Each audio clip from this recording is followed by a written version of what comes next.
Napakaraming tao nowadays yung nakakaranas na bigla na lang hindi magpaparamdam yung taong pinili niya. Bigla na lang manggugos yung taong akala niya magbibigay na sa kanya ng forever, di ba? And I hope hindi guys sa dito. Well, if isa ka nga naman dito, ginawa ko tong video para sa'yo. Kasi dito sa video na to, pag-uusapan natin yung mga bagay na dapat nyo gawin. Ito yung pinaka-best thing na dapat gawin kapag bigla siyang hindi nagparamdam. Bigla kanyang kinos. Bigla siyang dumistansya sa'yo. Bigla siyang lumayo sa'yo. Well, kung interesado ako malaman kung ano-ano itong dapat mong gawin, alam mo nang dapat mong gawin, stay tuned and keep watching.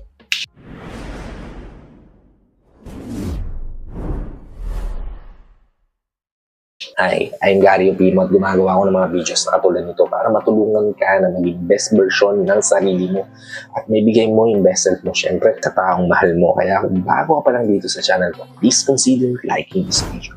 Hit the subscribe button and the notification bell para lagi kang updated sa mga videos na katulad nito na i-upload pa natin sa hinaharap. At ang unang bagay na dapat mong gawin, kailangan mong gawin para sa sarili mo para kapag bigla kang ginos, biglang hindi nagparamdam, biglang nawala na lang bigla sa buhay mo yung taong akala mo magpaparamdam sa'yo forever. Akala mo siya na yung the one for you. Ay yung i-mirror mo kung ano yung ginagawa niya sa'yo. What I mean to say is, dapat mong gawin is, gayahin mo yung ginagawa niya. Kung once a day lang siya mag-chat, hindi once a day ka lang din mag-chat. Twice a week lang siya mag-chat, then twice a week ka lang din mag-chat.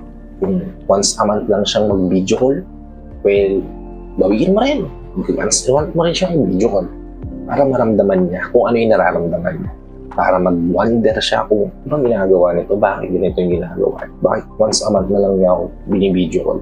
Ano nangyari? Meron na siguro itong iba. Kapag ganun yung pumasok sa isipan niya, panalo ka, di ba? Kasi nga, pinawonder mo siya kung ano yung tumatakbo sa isipan mo, di ba? At anong nangyari?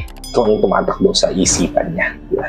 Panalo ka dyan. Kaya, imbes na maghabol ka, huwag mong gagawin dyan kapag talo ka pang naghabol ka. Hayaan mo siya na maghabol. Gawin mo lang din yung ginagawa niya. Nakikita mo siya na ipag-party-party sa friends niya. Kung mag-party-party ka rin sa friends mo, nakikita mo siya na hindi magre-reply tapos wala may ka-hangout na iba. Hindi mo pag-hangout ka ng iba tapos huwag ka rin mag-reply sa kanya. That way, na-enjoy mo rin yung pagiging ikaw mo. Nag-enjoy ka rin on your own, diba? At hindi ka masyado na-stress sa paghihintay ng reply na on ang chat. Kung magpaparamdam ba siya sa'yo o hindi. Kung magpaparamdam siya sa'yo, edi goods, diba? Pero kung hindi siya magpaparamdam, edi goods na rin yun. Kasi at least ikaw, hindi ka na-stress kakaisip sa kanya. At hindi ka rin nag-ahabol para lang mapansin, mahalin at gustuhin ka niya, diba? Ganun yung worthy na babae. Okay? Proceed tayo sa dalawa, which is invest in yourself. Palagi ko kayong sinasabihan, kapatid, na gawin nyo to, na invest nyo yung mga bagay na makakapagpa-improve sa sarili nyo. Invest ka sa mukha mo, sa katawan mo, di ba?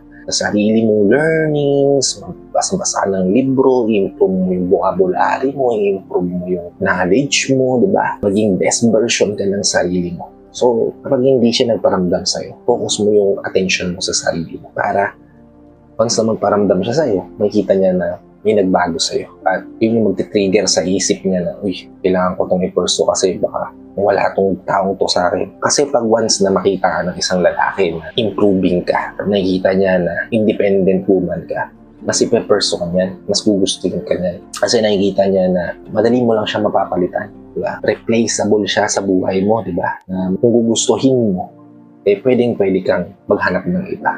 Hindi ka umaasa sa atensyon pagmamahal niya, di ba? Once na magawa mo to, kapatid, yung lalaking hindi nagpaparamdam sa'yo na yan, yung lalaking nag-ghost sa'yo na yan, malamang sa malamang ikaw na yung hahabul-habulin niya. Malamang sa malamang ikaw na yung hahanap-hanapin niyan. And win-win, di ba?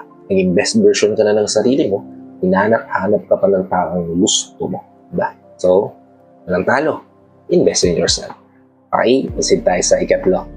Which is, ipakita mo sa kanya na kayang-kaya mo magkaroon ng magandang buhay, professionally at personally.